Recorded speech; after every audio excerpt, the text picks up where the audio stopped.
الراجل الهندوسي اللي من الهند، شوف التربه الحسينيه فعلت ايه معايا موالي عشان تشتري التربه من المعمم.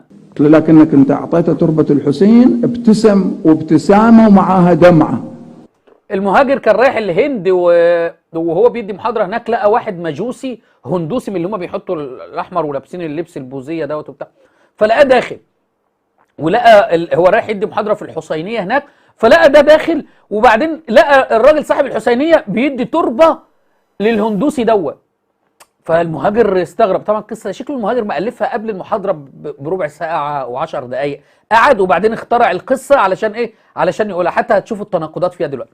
فالمهم المهاجر بيقول للراجل اللي هو الهندي الشيعي الهندي وهو في الحسينيه بقى، بيقول له حجي انت ليش تعطيه التربه؟ ده هذا رجل بوذي، فليش تعطيه التربه؟ فشوف الراجل هيرد يقول له ايه. لكنك انت اعطيته تربه الحسين، ابتسم وابتسامه ومعاها دمعه رحمه الله عليه. مات. قال لي يا شيخ، ما هو قال لك مات بقى علشان ما تروحوش تسالوه، هتقولوا مين الراجل اللي حكى لك الحكايه دي يا رحمه الله عليه؟ مات. روحوا له بقى قبره اسالوه، روحوا له قبره اسالوه. هذا من الهندوس، من الهند. لكنك انت اعطيته تربه الحسين، ابتسم وابتسامه ومعاها دمعه رحمه الله عليه. قال لي يا شيخ انا ما نقلت لك هذا الشيء، انت رايت الان على بأم عينك. قلت ماذا؟ قال هؤلاء بالبحر تضربهم امواج شرسه عاتيه يشرفون. اللهم صل على محمد وآل محمد. وهم في البحر البوذيين دول بتضربهم امواج شرسه باسنان وانياب. فالمهم بتضربهم الامواج الشرسه دي، بيعملوا ايه يا المهاجر؟ يلا قول لنا عشان نشتري التربه، بيعملوا ايه؟ قلت ماذا؟ قال هؤلاء بالبحر تضربهم امواج شرسه عاتيه يشرفون على الهلاك، لا ينجيهم بظلمات البحر وامواج البحر الا تربه الامام الحسين سلام الله عليه. اللهم صل على محمد بتضربهم امواج شرسه، فالامواج بتفتح بقها والانياب وكده، فما فيش بقى الا ايه؟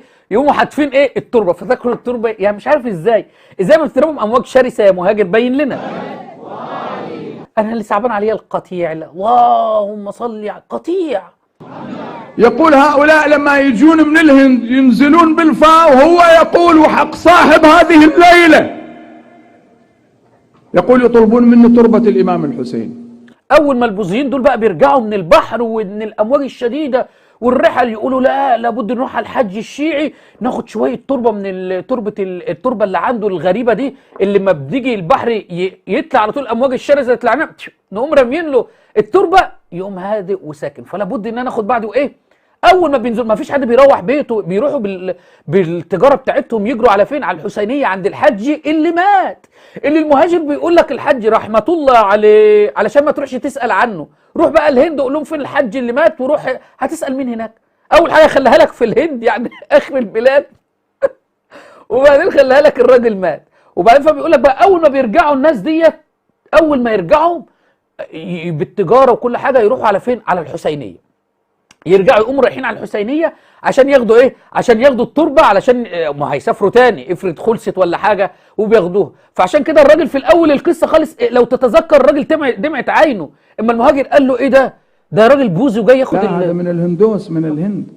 لكنك انت اعطيته تربه الحسين، ابتسم وابتسامه ومعاها دمعه رحمه الله عليه. قال لي يا شيخ انا ما نقلت لك هذا الشيء، انت رايت الان على بأم عينك. قلت ماذا؟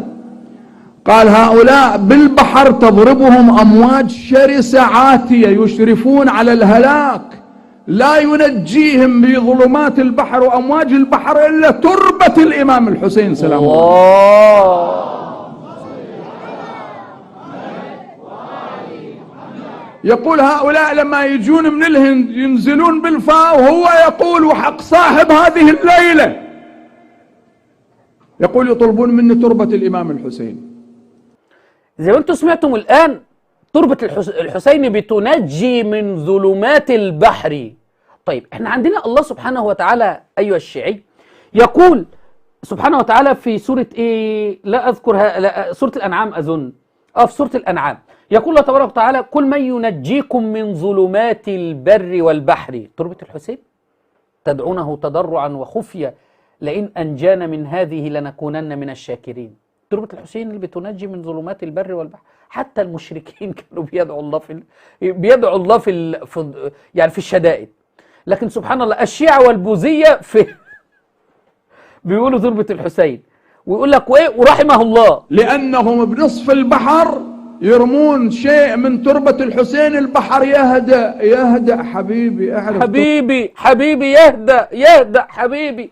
هو أول ما البحر يطلع البحر الشرس بقى ويقوم عامل لهم كده البحر وبتاع البوذية، يقوموا قايلين لا ما في رب، في تربة ولا وين تربة الحسين، وينه فيقوموا داخلين على طول يخلوا الغلام يخش جوه، يقوم جايب لهم تربة الحسين، يقوم جايب تربة الحسين، فيقوموا عاملين بقى في تربة الحسين، يقوموا رامينها له على طول، رامينها في البحر. لأنهم بنصف البحر يرمون شيء من تربة الحسين، البحر يهدأ حبيبي، اعرف تربة الحسين واعرف الحسين. اعرف تربة الحسين يا موالي، واعرف الحسين يا موالي.